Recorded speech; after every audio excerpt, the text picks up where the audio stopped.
Whether on the field, on the court, or on the balance beam, there's more to winning than the final score. Hi, I'm Patrick Manning of Black Desert Resort. We recognize the effort it takes to succeed. That's why we are proud to partner with the Utah Checkdown, the podcast that tells you the story before the game, then gives you a recap of what happened when it's all over. The grit, the glory, and the disappointments. Join us for stories of Utah's finest athletes and coaches. Thanks for listening.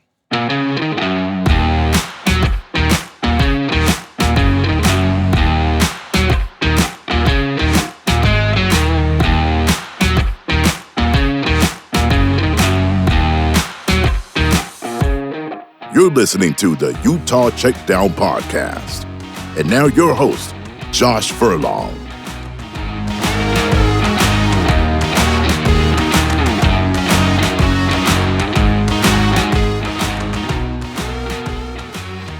Welcome back to another edition of the Utah Checkdown Podcast. I am Josh Furlong. Happy to be back with you again for another week. Welcoming you back to the 2023 season. I know, we're done. I think everybody's just so frustrated with this situation, and we're going to get on more on that situation, what 2023 looks like. I know, we're 2024, I get it.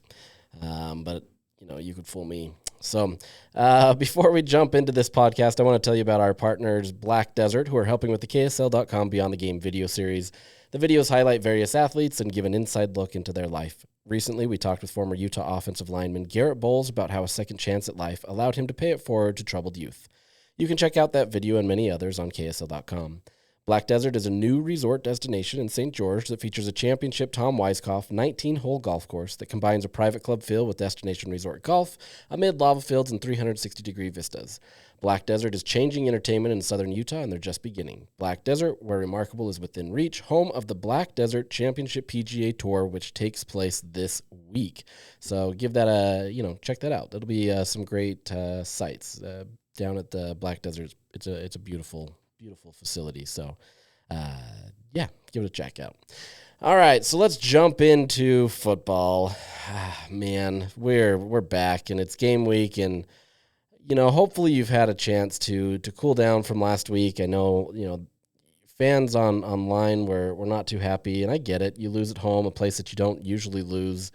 You lose to an Arizona team that they're just not as good as last year, right? Like if you lost to Arizona last year, you lose to last year's team at home, I think Utah fans are okay with that, right? Like I think that's a good team. You feel like you got beat by a better team, but this Arizona team is just not one that's comprised of as much talent or anything that way. Utah definitely found ways to lose that game, and that's been documented, right? Like you can go back to listen to my last podcast if you really want to go back and do that. You can read any of those articles or just skip it, and I don't blame you. So there's that, right? But you look at Arizona and how they played against Texas Tech this last weekend, and this is just a team that's just not fully there with it yet. They don't have the complete pieces there. They have some talent, obviously, Noah Fafita and Tedero McMillan, phenomenal athletes, but they're just not fully stocked, right? Like I think their depth and a lot of the pieces are still missing a little bit, and still Utah found a way to lose that game. So frustrations, I get it, but nothing you can do but move forward, and that's where Utah's focusing in on, right? Like they're not focusing in on that, and I know a lot of fans are hoping for this to be kind of a galvanizing moment, a way for the team to kind of rally and regroup, so to speak, and come back and play better. So curious to see how that develops and what kind of team shows up this week. Utah does get that Friday night game in Arizona State, Tempe, late game. So should be interesting. This is an Arizona State team that is pretty solid. I wouldn't say that they are necessarily Big 12 title contenders, but this season, who really knows at this point. But this is a team that is pretty solid, and we'll preview that later on this week. But tough game, and it's not easy for Utah if they just overlook them. So we'll go into that. But the question that everybody wants to know is, what are we doing with Cam Rising? Cam Rising is your starting quarterback that has only played 3.5 quarters of football this season. Obviously was injured, and hasn't sniffed playing time in some time. So, this is where we get back to the 2023 season. Where is he playing? Is he not playing? The conversations surrounding it are starting to sound very similar to that 2023 season. Drastically different set of circumstances last year. That his knee, he went through major knee surgery. This year, it's a hand injury, right? And it's his throwing hand, and I documented that, and I said that it's really tough to get back onto the field and to do that. It's not just a cut, as some people have tried to make it seem on Twitter and all these other places. This is a tough one, and it's not something that is easily remedied. If you can't get your hand better, right? A dislocation of those fingers, it's tough to come back from that. So I'm just going to jump into this audio from the press conference today from Kyle Whittingham. There's no better way than to kind of jump into this because there's a lot going on here.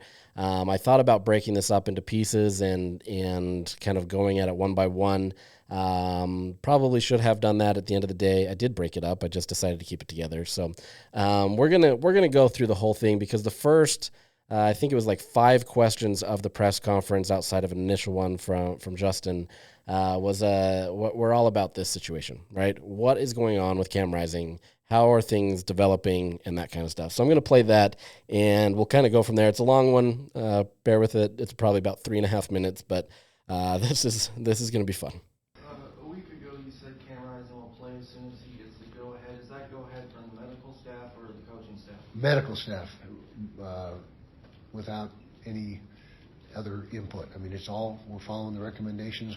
He is following the recommendations as well as from the doctors, and we'll see what happens this week. But there's a chance, I can tell you that, and it's still early in the week, but we're crossing our fingers and hoping for the best, as is Cam. And so we're just seeing how things play out. But again, we follow all the medical recommendations. We're not going to. I'm not a doctor. Cam's not a doctor. We're not going to go against that. So that's where we're at. Kyle, I'm just curious, what is, I guess, your strategy behind how you approach the injury report? And to kind of follow up on that, the Big Ten and the SEC, they have mandated injury reports. Mm-hmm. Would you be in support if the Big 12 were to go in that direction? 100%. But since there is no mandate, why would you tip your hand in any way, shape, or form with injuries? It doesn't make any sense to give the opponent any more knowledge than they have. And so that's the only reason. It's no other reason other than a competitive advantage. Even though it might be just slight, it's still an advantage. The less they know, the more we know. That type of deal. But yeah, I would support that if the Big 12 were to come out and say, hey, you need to disclose and have an injury report.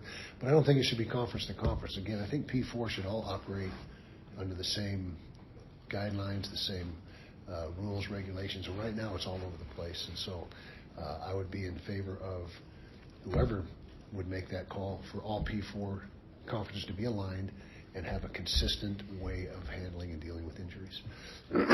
So that's where I'm at. If a player is medically cleared, but he's not 100%, what's your philosophy on playing him if that player isn't 100%, but whatever percent he is, gives you a better chance to win than 100% of the backup? You see what I'm saying? You answered your own question, PK. Exactly. That's exactly the formula. It's who gives you the best chance to win. Is an 80% Cam Rising more of an opportunity to win than 100% Isaac Wilson? And so that's a coach's decision, a coach's call, and it's just you're not going to be right all the time, but that's the exact criteria we use. And first of all, you don't want to expose the kid to furthering the injury, but you wouldn't get clearance if you didn't, if that was the case. So it would be exactly what you just said. Whoever that particular week gives us the best chance to win, given the physical circumstances, that would be the guy. Cam is obviously your guy, but does there come a point in the season where if Cam isn't available, that you have to look to the future and just turn it over just to say that this is what it is, or how long do you wait? Yeah, that's a good question, and yeah, there is a point. I'm not going to pin ourselves down to an exact specific time, but as things progress, and then also the conference race. Where are you in the conference race? There's some things that enter into it, but it certainly could come to that point, but we're not there yet. All right, so that was a lot to unpack. Those first few questions, there's a lot being said there, so I'm going to try to break these down for you a little bit and try to figure out what's going on. You're probably left shaking your head, trying to figure out what's happening. I'm right there with you, quite honestly. This has been another difficult season to try to cover the team. The team itself has been fine, right? This isn't the same as 2023 in the sense that everybody's injured. You're trying to just piece together any reports of who is actually going to play. This is one player, but it's obviously a big player, right? Cam Rising definitely gives Utah the best opportunity to win. There's no question about that. I don't think there's anybody that's saying that's not the case. What he did in 21 and 22, getting Utah to a Pac-12 championship and winning those championships, obviously is going to go down as one of the greatest things in Utah history for a lot of Utah fans. So Cam Rising is always going to have that in kind of that memory. But at that point, it's really starting to just become a memory, right? He's on the roster, and it's becoming much more difficult for anybody to see that he's going to see the field again. Now, Utah's played 5 games, so it's not like the season is lost, but this is getting much more challenging. And is he going each week, that kind of stuff. This becomes very taxing on everybody involved. I'm sure that, Cam Rising's tired of it. Kyle's tired of it. The fans are tired of it. We're tired of asking these questions because we're getting the same types of stuff. It's just a situation that isn't easy on anybody, but at the same time, it is the biggest storyline heading into any game that goes on this season, right? You want to know if Cam Rising is available, and if he's available, that gives Utah a better shot. Now we're getting deeper into the season where Isaac is learning more, and maybe that transition is a little bit better, but it's still not the same experience as Cam Rising. So the tricky thing here is for a while we've been told that Cam Rising is a game time decision, right? You're going into that Oklahoma State game. He goes out there. I had several sources telling me that it was a game time decision, but it sounded like he was going to give it a go. Pete Thamel tweeted similarly that was the indications. There was many reports and other media members that were leading up to that saying that Cam Rising was going to give it a shot, right? At least he was going to warm up and do these things that were going to help him. And then, in my estimation, he was at least going to play one series, right? See how that went and then go from there. If it wasn't working in the game time, then you switch to Isaac and the rest of the game is his, right? But as the game, or as that warm-ups developed, obviously it looked like Cam was warming up and things were getting ready to go, and then nothing happened. So, okay, it happens. Game time decision. He wasn't ready. The next week, game time decision, and this time he's out there throwing again, but he's not even going through the number 1 reps as the quarterback in kind of the formal warm-up in terms of kind of going through the 11-on-11 drills, different things that way, going under center with the number 1 center, that kind of stuff. And so there was a clear indication that Cam was not going to play that game. Okay, game time decision again. The problem that many fans, and I'm seeing this a ton online, is that there's been this game time decision. What does that mean if you can be a game time decision for 4 weeks now and you're still not playing, right?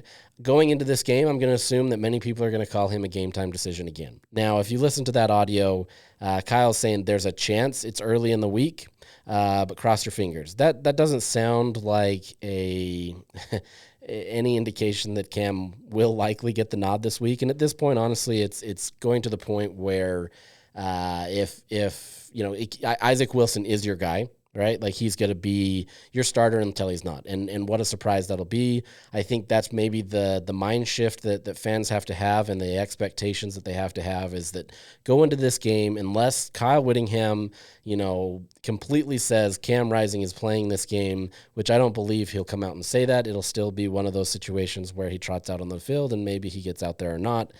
I think this is going to be Isaac's team for the foreseeable future, right?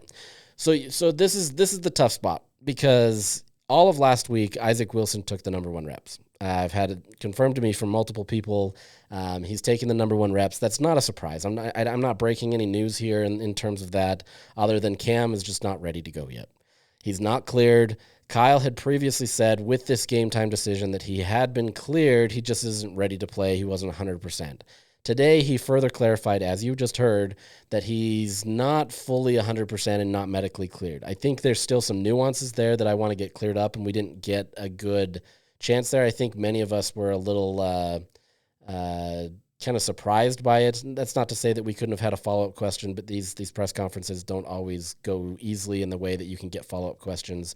And so there's an opportunity tomorrow, and maybe we get an answer to it that. But regardless, he's not cleared. And for whatever that means, and, we're starting to get more and more of that over the last 2 years, we're medically cleared or different thing. It's kind of a mess. And so this becomes a challenge because they feel like he needs to be at, close to 100%, whatever that means.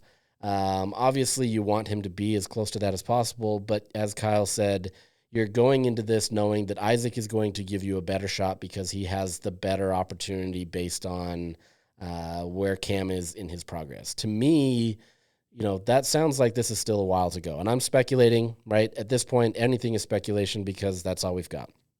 But from what I've heard, it does sound like Cam may still have some time to go. And that's a challenge, right? Because you have this situation where the optics don't look good. You have a guy that's out there on the field who is warming up. He's being called a game time decision. Fans are kind of expecting that. They're coming into these games, seeing this on social media all week and seeing, okay, maybe my guy's going to start. And then he doesn't. Okay, so be it. That happens. This is not anything new. This happens in the NFL. This happens everywhere, right? Like game time decisions are common.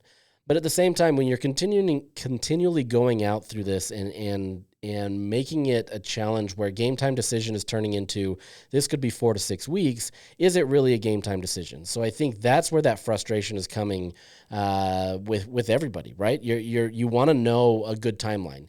Had Kyle come out and said, if he, once Cam was hurt, look, his injury is more severe than we were expecting. It's his throwing hand. We expect this to be 4 to 6 weeks. I think there's a far different response to this Cam situation, right? I think people are still frustrated and people are wanting to see Cam on the field. They want to be able to see their guy back out there, and none more than Cam, right? This isn't his fault. But at the same time, you've now got this situation where it's a guessing game. Like even today, right here, I couldn't tell you if it's 2 weeks, 4 weeks, the rest of the season, whatever that case may be, we're still stuck. And I know Utah to some extent is stuck as well, but they've got to have some sort of benchmarks to be able to say, to give expectations for fans, to give expectations for the team. The team hears the things that we say as well, right? When we're putting this stuff out in the media, they're not always listening to Kyle's presser, but there's a chance that they read it. Anybody that says they're not reading any of this stuff is just, they're not paying attention because this stuff is happening. This all kind of comes in there, and it's like, yeah, you're around Cam, and you may not know the intimate details of is he ready or not. Yeah, he was out on the field throwing or doing different things that way.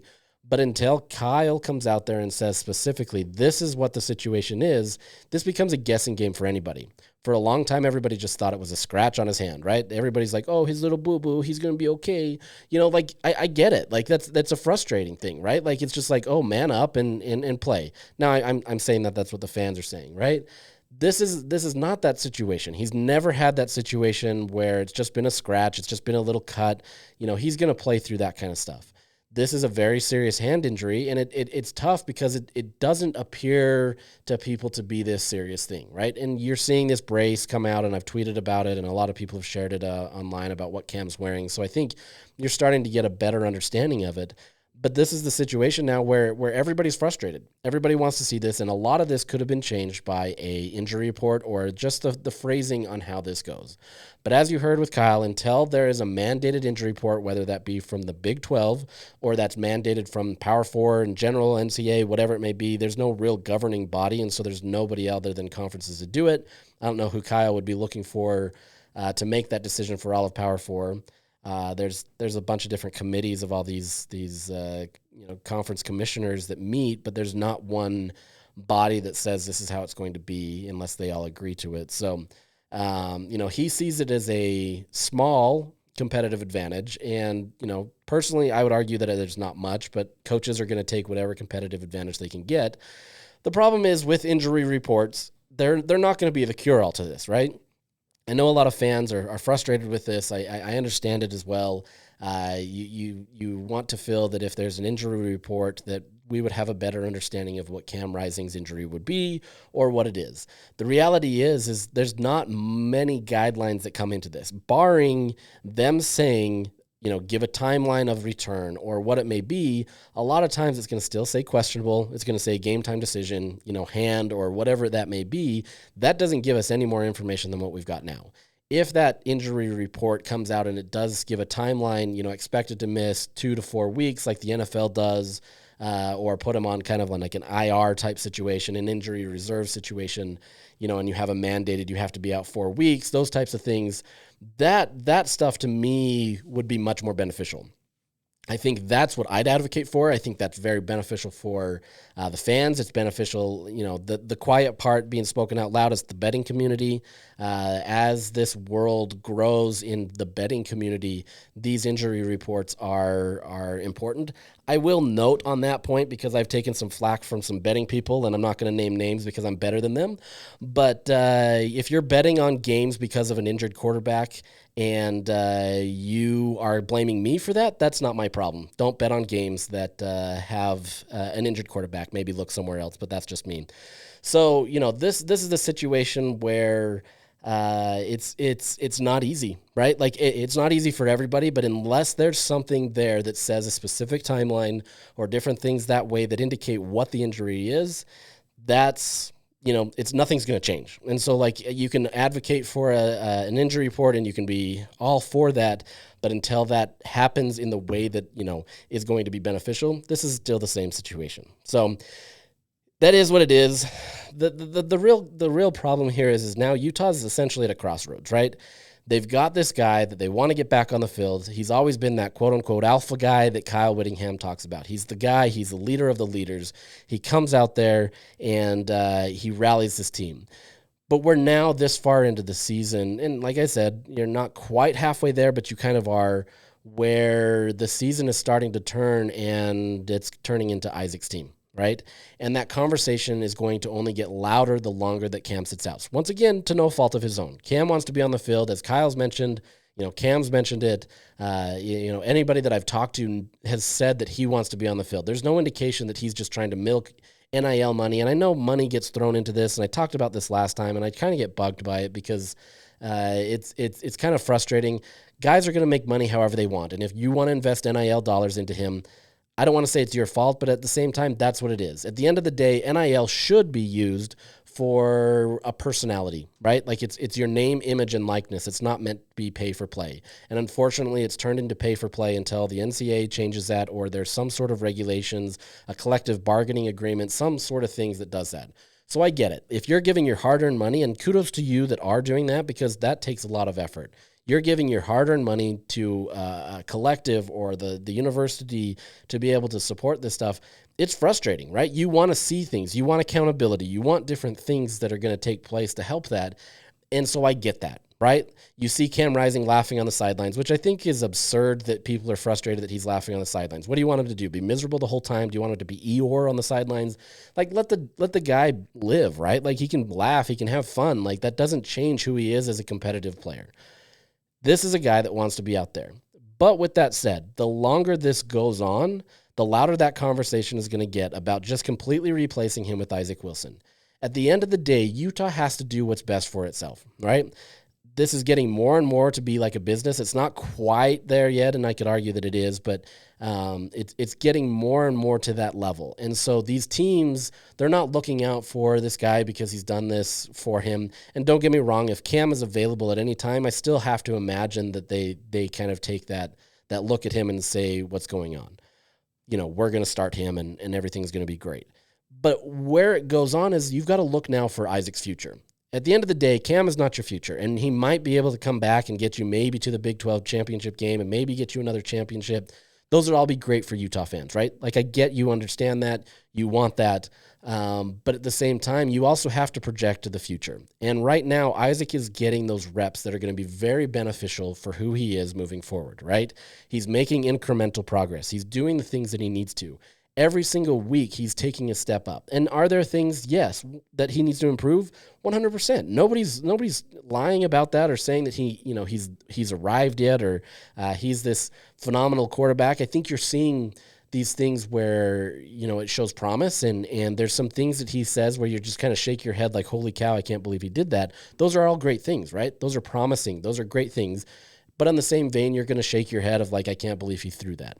That happens, right? Like that's a freshman quarterback. And I know he doesn't want to be there. He wants to win more than anybody. He wants to be put in the best spot. Anybody that has been around competitive athletes know that they're not just like sitting by the sidelines and saying, you know what, I'm going to do my best and, whatever, collect a paycheck or whatever it may be.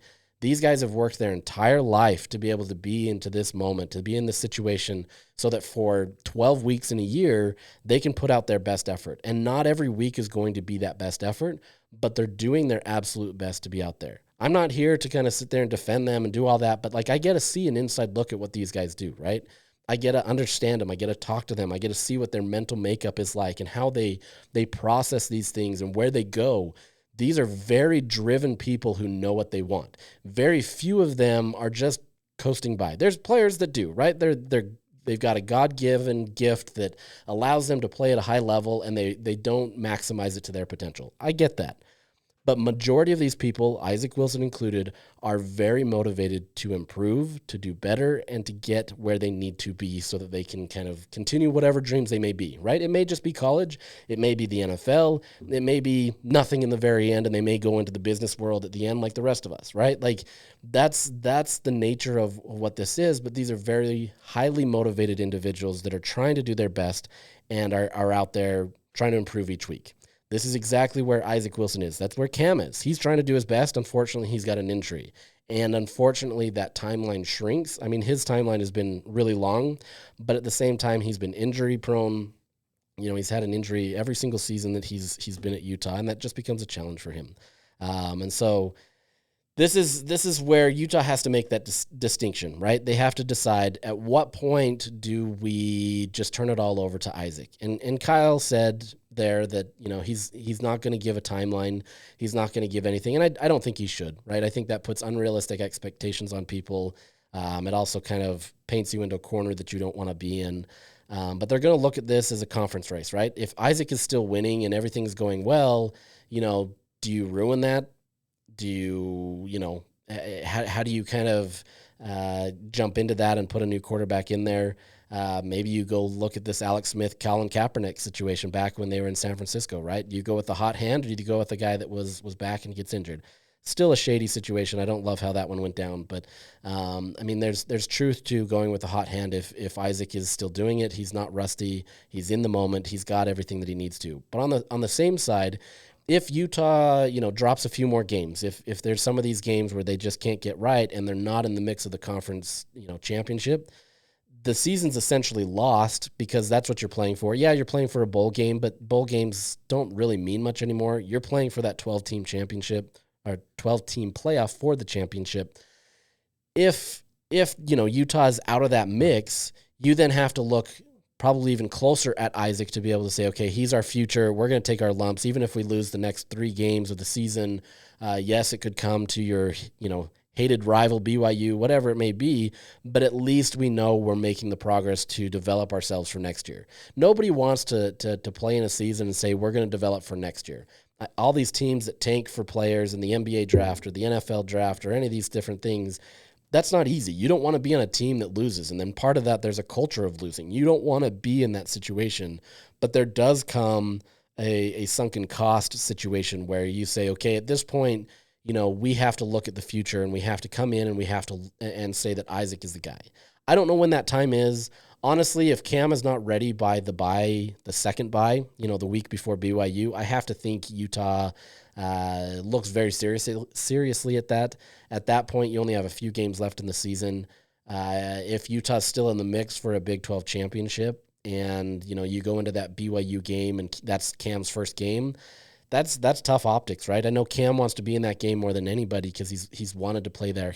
As he's mentioned, he hates BYU more than just saying it because he goes to Utah. There's passion there, and he wants to be in that game. But if that's his first game, is that really a great opportunity for a guy? Like you have to be 100% certain that he's cleared. So it's tough. I don't envy the situation up there, right? Like it's not like I'm sitting here saying, oh, here's this easy path that Utah should go down because XYZ is available, and if they just take this, you rip off the Band-Aid and be fine. No, this is just not an easy path because you've got to be able to still work to get your starting quarterback back, a guy that has so much veteran experience, a guy that can you look at the defense and understand everything pre-snap. There's very few defenses that Cam hasn't seen and hasn't understood in a way that allows him to be able to understand what's going on. Does that make him a perfect quarterback? No, but there's such an advantage of having that versus a guy like Isaac Wilson who's still trying to do that. You can go into that and go against the scout team, right? Like you can see, okay, this defense is running this, but until you see it in real time, that becomes a challenge. And so the only way you get better is through experience. And that's where Isaac is at right now. He's seeing those in real time. The next time he comes up against this defense that does this, he can be like, oh yeah, I remember that's how they do this. This is how I have to do it. But until you get that, you don't understand it. And so it becomes a tough challenge in being able to kind of understand where that needs to be and kind of where he's at. Kyle mentioned today that as far as Isaac's game goes, he does need to improve in all facets, and I don't think that's a shock to anybody. I think he understands that as well. His biggest thing was cutting down on interceptions. That's kind of a no-brainer, but at the same time, Kyle said that there's no glaring problems with that, right? I think there's many of them that you can explain away, or at least have an understanding of why he did that.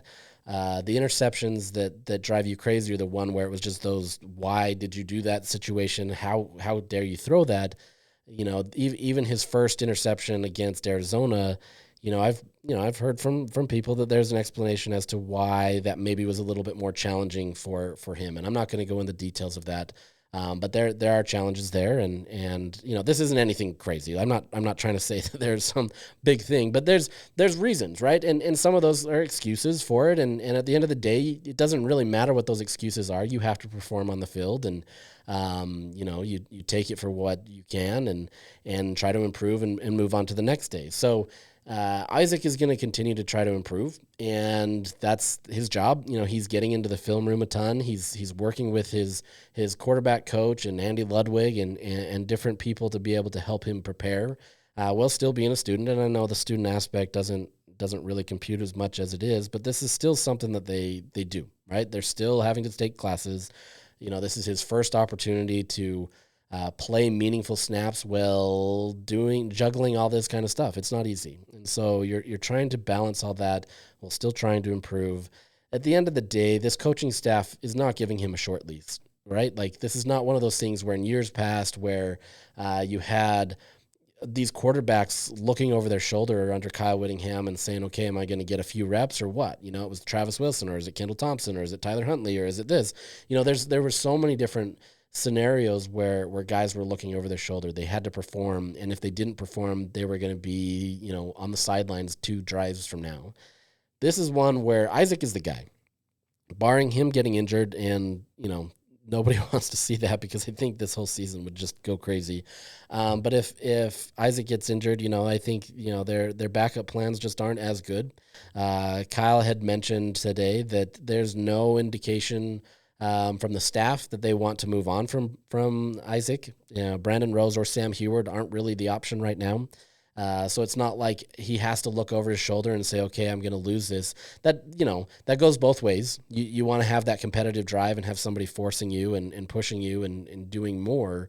But he's not having to go out there and be worried that if he throws another interception, that all of a sudden Brandon Rose or Sam Heward are going to be the guy.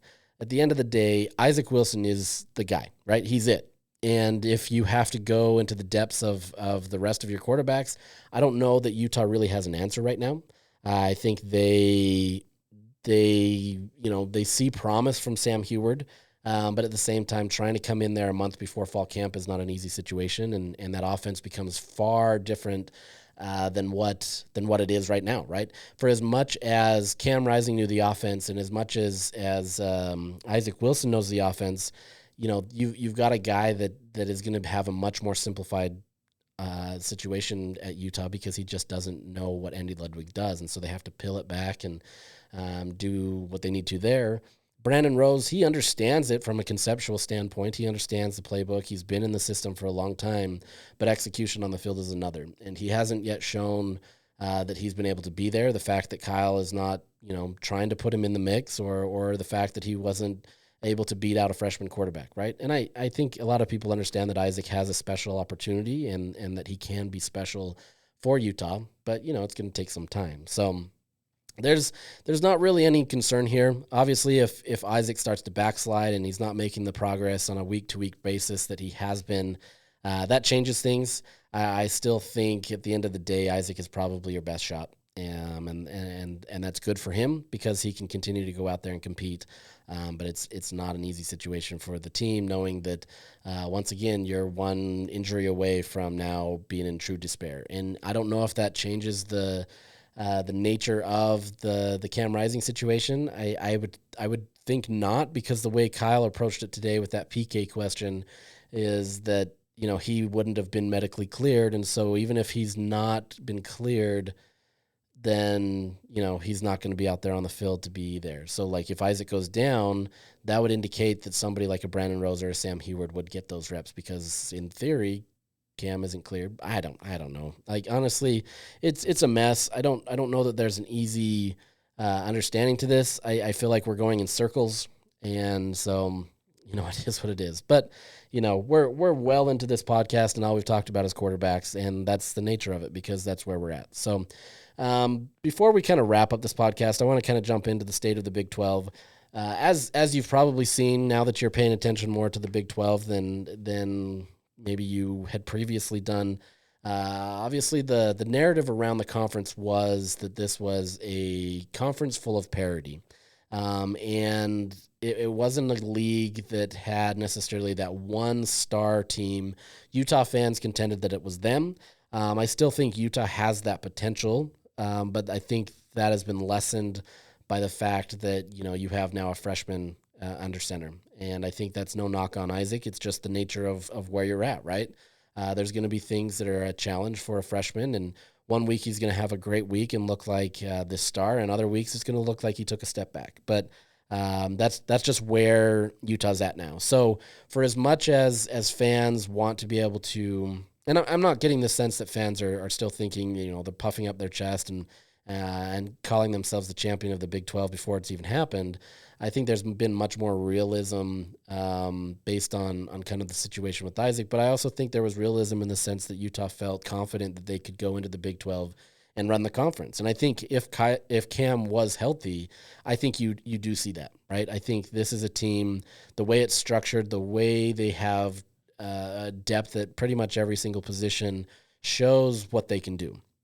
With that said, there things of concern. Mekhi Bernard is a great option at running back, and he is your quote-unquote bell cow guy, as Kyle said today. But beyond that, they need more options, right? You've got to have a more potent run game that's beyond what Mekhi is, right? There's other guys in that room, and we can talk about those later. I'm not going to get into that one today, but there's pieces, right?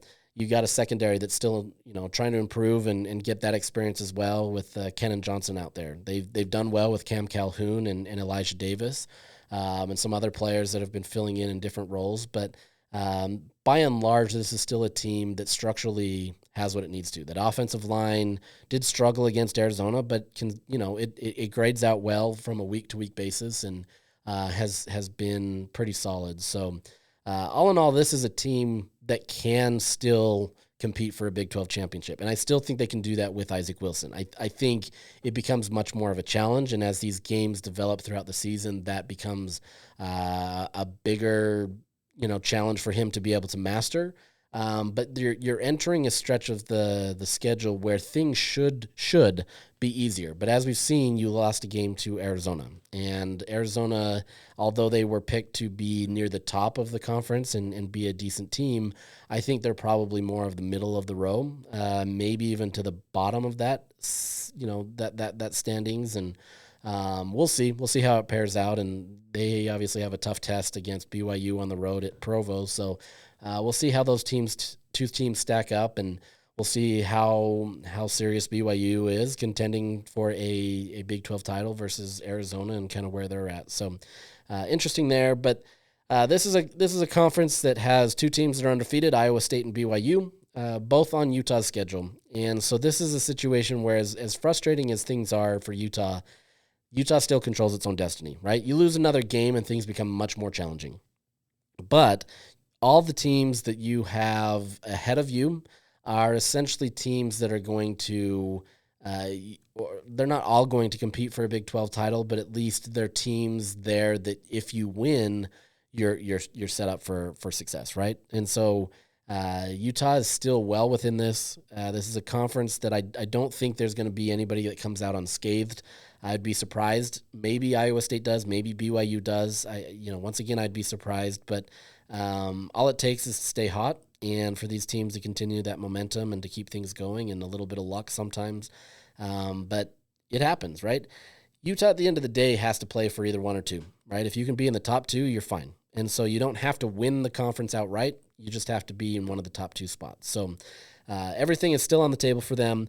As it stands right now, 5 teams remain undefeated in conference play: Texas Tech, BYU, Iowa State, Colorado, and West Virginia. All of these teams are going to play each other. It's all going to be a mess.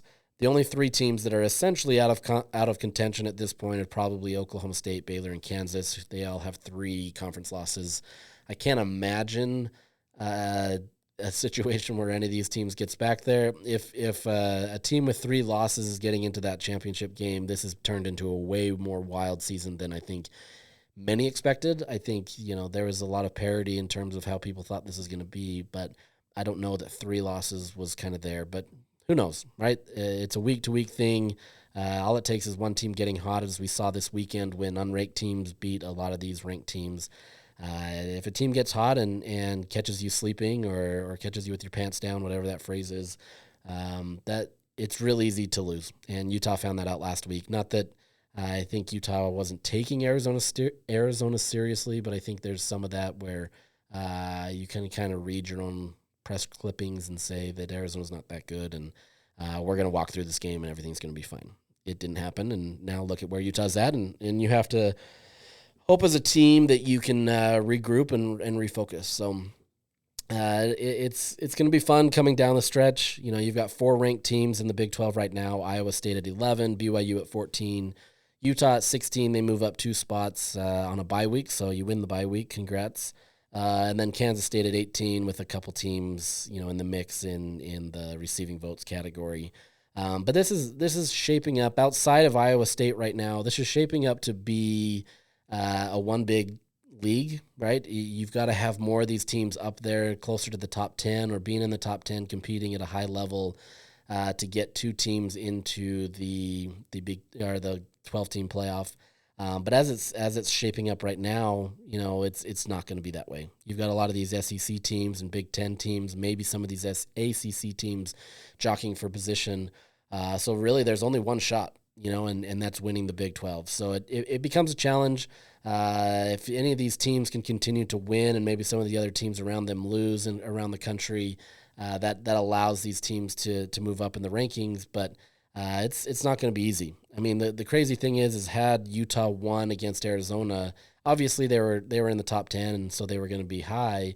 But there's a real chance that they would have been very, much higher based on how this weekend went with the chaos and all that. So it's real easy to kind of just let things slip, and now you're suddenly trying to work your way back up that table. But it's better to peak late than to do it early and fall. So, there's still many chances for all of these teams in the Big 12, Utah included, to be able to be in there. But I think that to some extent, Utah fans, maybe change your expectations a little bit. That's not to say that Utah can't get there, and I still believe that Utah can win this with what they've got right now. But I think you've got to kind of plan and change things a little bit and kind of go from there. So you do get the Arizona State game, like I said, this Friday night. So you get a Friday night game in the desert, and then you get all Saturday to watch a pretty epic slate of games. This weekend was billed as one of the biggest. You obviously get Oregon and Ohio State. You get a bunch of other games. I'm not going to go through them all, but you get a great slate of games. And so, Utah, they're hoping to get that win, and then you can have a very comfortable Saturday. you lose on the road, in Tempe, and things become a much more difficult weekend. The angst and the fear amongst fans is probably going to be much louder at that point. But I think, Utah still is well within the taking of the Big 12 title game, and things are going to go well. The week after, you return home, and the TCU game was announced. That'll be an 8:30 kick, so yay for fans. You get another night game. This comes against TCU, which looks terrible. They look absolutely awful. But, don't count out a TCU team right now. But this is not a game that really strikes a lot of fear into anybody. That's not to say that they can't turn things around, but they're lost. They're in a world of hurt. So Utah has a real chance to kind of gain some momentum right now. If you can go on the road, get a nice win against Arizona State, which is trending well, right? That win is going to look much better than it would have maybe a few weeks ago because people weren't really expecting anything much of Arizona State. But at this point, any win is great for Utah. If you can do that, then come home and potentially get another win against TCU. Once again, you have to not overlook them, but if you can get another game there, and I think, if I remember right, the Houston game's right after that. That's 3 very winnable games, and it's a good situation for Utah to kind of gain some momentum, pick it up into the bye week, and then you get the BYU game, Iowa State game, those types of games, and you're really trying to close out that slate. So it'll be interesting to see how this goes. I know there's a lot of frustrations. I know there's a lot of questions around this team, and the biggest one is probably just not going to be answered for some time. Like I said, I wouldn't expect Cam to play this week just based on how everything's gone and everything that I've heard. But go into this with Isaac as kind of your guy, and if Cam starts, good for you, right? Like I think that says good things, but I think this is kind of the nature of where Utah's going to be at, and I think Isaac's going to be the guy until he's not. And I mean, that sounds really funny that it's as simple as it is, but that's where it is, right? Isaac is the guy until he's not, because Cam hasn't made the progress yet that he needs to be medically cleared, or whatever phrase we're going to use there, because he has been medically. I don't know. I'm with you there. We're stuck. So we're going to go in circles. No more circles. Let's just go in a straight line. So let's talk about football. Let's have some fun. We'll come back to this, and we'll try to have some fun with this, come back to the podcast and preview stuff. We'll come back this week to preview the Arizona State game before that Friday night game, but it should be fun. Don't lose all hope, I guess, if you're a fan that's a little frustrated right now, but I also understand it. So we'll sign off today, and we'll get back with you on Thursday, most likely. So with that, signing off. Have a great day.